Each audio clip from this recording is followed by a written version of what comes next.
Hey, you. That's a bright light. Yep. It was just as bright the second time. Oh.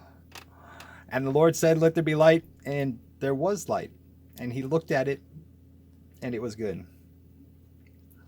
Oh, Lord, I don't know why I keep looking at it. It's like, I don't know. It's an interesting phenomenon.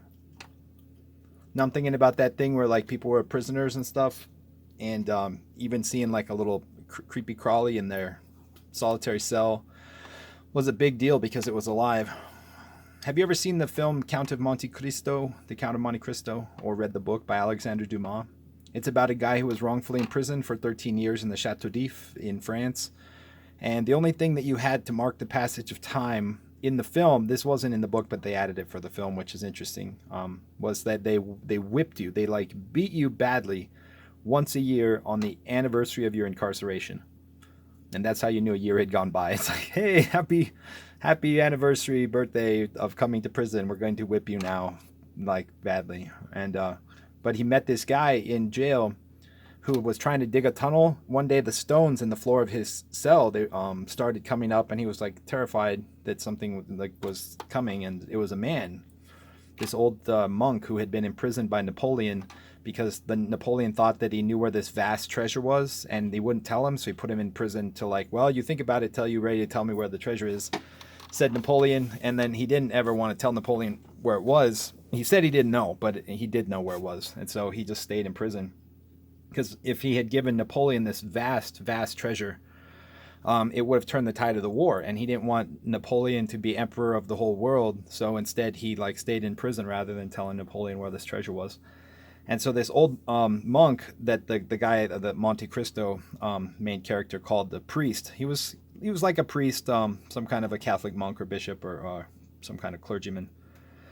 The dude was very well read, and so he taught this guy that didn't even know how to read. Like he taught him Italian and French and German and Latin and economics and physics and chemistry and sword fighting and all this stuff in prison over 13 years while they slowly crawled from one cell to the other under the tunnel every day to spend time together. And then at night, when the rest of the prison was asleep, they would be digging their tunnel to escape. And then there was this collapse, and the tunnel caved in, and the old man got crushed. And before he died, he told the dude where the treasure was buried.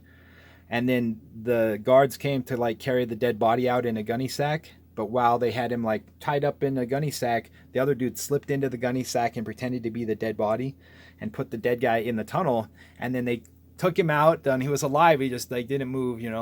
And they threw him into the ocean, and he swam to it was in a prison that was on an island off the coast of France called the Chateau d'If.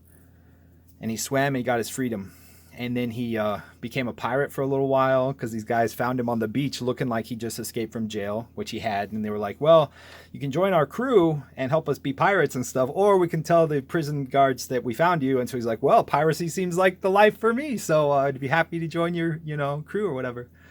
And so then he got a friend from the pirates, and they went and found the treasure.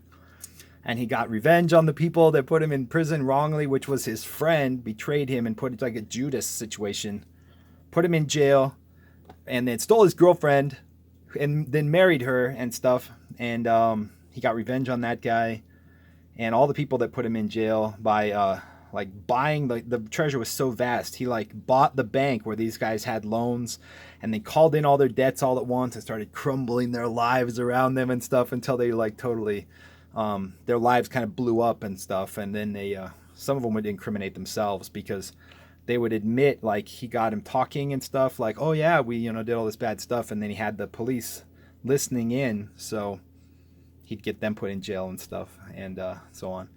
Fabulous story. And Alexander Dumas, when he released it one chapter at a time, like every week or something, in the newspaper in France. And there were all these parallels between governmental corruption and stuff like that was going on in France at that time. And so the people just ate it up because it's such a gripping story about life, love, and the pursuit of happiness. And great story. One of my favorite stories, The Count of Monte Cristo. I always like prison break stories. I guess I always have. Like the Shawshank Redemption is another one where this people thought this guy killed his wife. And all the evidence, it looked like he had, but he was innocent.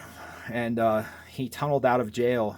It took him like 20 years to tunnel out over something like 800 yards or something of, well, he tunneled and then he had to, oh yeah, he got into a sewer drain and he crawled 800 yards, like the length of 8 football fields through sewage on his face. But he finally got out, and I guess that's better than spending the rest of your life in jail. So, and he was cooking the books for this corrupt warden the whole time he was in prison, and then he put all the money from the warden's accounts into accounts for himself, and so he had a bunch of money when he got out of jail.